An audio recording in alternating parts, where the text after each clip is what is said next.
मध्ये एक बॉम्बे युनिव्हर्सिटीला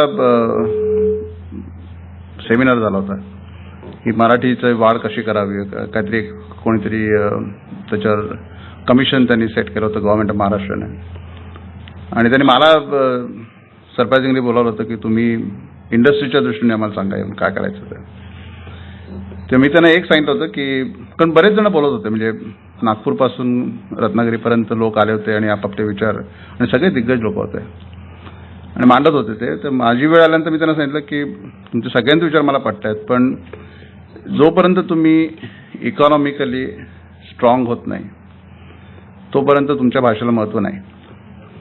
म्हणजे मी जेव्हा 83 साली चार्टर्ड अकाउंटंट झालो, चार्टर्ड कॉस्ट कंपनी सेक्रेटरी, हे सगळं कंप्लीट करून जेव्हा इंडस्ट्रीमध्ये आलो तेव्हा मला आठवत आहे Japanese management was very strong, की बऱ्याचशा कंपन्यांमध्ये जॅपनीज लोक सकाळी आल्यानंतर कवायत करतात म्हणून बऱ्याच लोकांनी कवायती चालू केल्या होत्या. टोटल क्वालिटी मॅनेजमेंट TQM हा प्रकार जॅपनीज आणि जर्मन लोकांनी दिलाय. सडनली जर्मन भाषा शिकणारे इंजिनियर्स खूप यायला लागले. याचं कारण जर्मनी इंजिनिअरिंगच्या क्षेत्रात किंवा इकॉनॉमिकली स्ट्रॉंग होती, जपान स्ट्रॉंग होतं.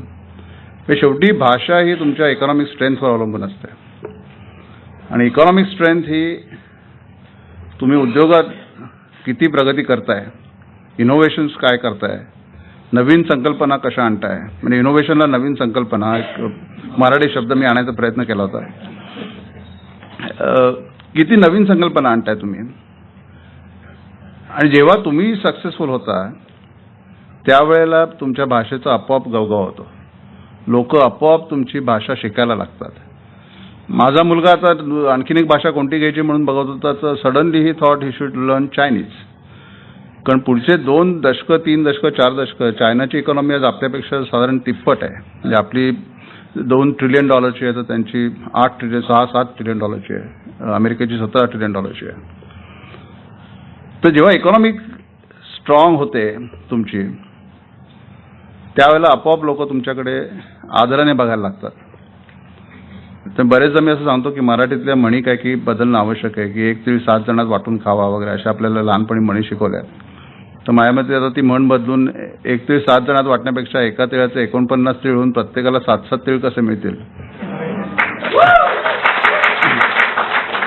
हे बघणं महत्वाचं आहे. कारण जेव्हा हे होईल त्यावेळेला आपोआप मराठी भाषेबद्दलचा आदर फक्त भारतातच नाही तर जगभरात वाढेल. मी सॉफ्टवेअर इंडस्ट्रीमध्ये आलो पहिल्यांदा 87 मध्ये, त्यावेळेला गमतीने असं म्हणायचे सगळे लोक की सॉफ्टवेअर इंडस्ट्रीमध्ये येण्यासाठी फक्त 2 भाषांची आवश्यकता आहे, एक कोबॉल आणि दुसरी तमिळ. कारण त्याला तमिळ लोक खूप होते आणि अजूनही आहेत. म्हणजे चुकीचं काही नाही, कारण त्या लोकांनी त्या भाषेवर म्हणजे कॉम्प्युटर सेक्टरवर प्रभुत्व मिळवलं त्याच्यामध्ये, आणि ते मेड अ वंडरफुल प्रोग्रेस. तेव्हा भाषा कोणती वापरायची याच्यापेक्षा तुम्ही इकॉनॉमिकली किती स्ट्रॉंग होता. मी जेव्हा जेव्हा जगामध्ये असताना कोणत्याही कॉन्फरन्सला असताना जेव्हा ऐकतो की भारत हा गरीब देश आहे म्हणून, तर मी ठासून लोकांना सांगतो भारत गरीब देश नाही आहे, भारतातले लोक गरीब आहेत. कारण भारत हा इतका श्रीमंत देश आहे की गेले हजारो वर्ष मोहम्मद घोरीपासून ते ब्रिटिशांपर्यंत एवढ्या लोकांनी भारताला लुटलं, आणि तरी अजून लुटण्यासारखं भरपूर भारताकडे आहे, आणि आता आपलेच लोक लुटत आहेत.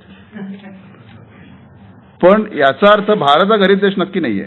भारताकडे नैसर्गिक संपत्ती भरपूर आहे, मनुष्य संपदा भरपूर आहे, इंटेलेक्च्युअल प्रॉपर्टी भरपूर आहे.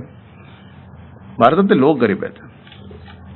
म्हणजे पैसा म्हणजे सर्व काही नाही असं आपल्याला संतांपासून सगळ्यांनी सांगितलं, आणि आपल्याला लहानपणापासून मनावर ठासवलं गेलं स्पेशली की लुळी पांगड्या श्रीमंतीपेक्षा रट्टी कट्टी गरिबी बरी चांगली.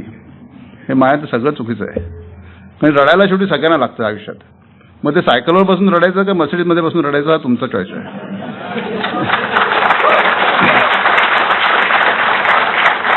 तर श्रीमंती कधी लुळीपांगडी नसते, गरिबी मात्र माणसाला लुळीपांगडी करते. आणि भारतातले लोक गरीब असल्यामुळे तो देश गरीब असल्याचा भास लोकांना होतो, पण देश श्रीमंत आहे. म्हणजे पैसा हे सर्व काही नाही आयुष्यात, हे वाक्य बरोबर आहे. फक्त ते वाक्य कधी म्हणायचं आपल्याला माहिती पाहिजे. हे पैसा खूप मिळवल्यानंतर म्हणायचं वाक्य आहे. पैसा नसताना जर का तुम्ही म्हणाला तर म्हणजे शेळीने म्हटल्यासारखं आहे की मी अहिंसा करते म्हणून. तुला विचारतंय कोण? वाघ जेव्हा म्हणेल मी अहिंसक आहे तेव्हा त्याला काहीतरी महत्व असेल. पण शेवटी बळी दिला जातो देवीला तो शेळीचा, कोणी वाघाचा बळी देत नाही. आपण शेळ्या बनून राहायचं. मी एकदा रामेश्वरला बसलो होतो. ते एक असे खूप वयस्क गृहस्थ होते, ते 90च्या वर असावेत, तमिळ गृहस्थ बसले होते माझ्या बाजूला. ते सहज मला असं वाटलं की त्यांच्याशी बोलावं म्हणून त्यांच्याशी बोलताना विचारलं मी की रामायणाचा तुम्हाला अर्थ काय कळलाय, तुमच्या दृष्टीने रामायण काय? त्यांनी फार सुरेख उत्तर दिलं म्हणून ते माझ्या चांगलं लक्षात राहिलं. रामायणाचं म्हणायला अर्थ अगदी सोपा आहे. जो जिंकतो तो राम, जो हरतो तो रावण आणि मरतात ती माकडं.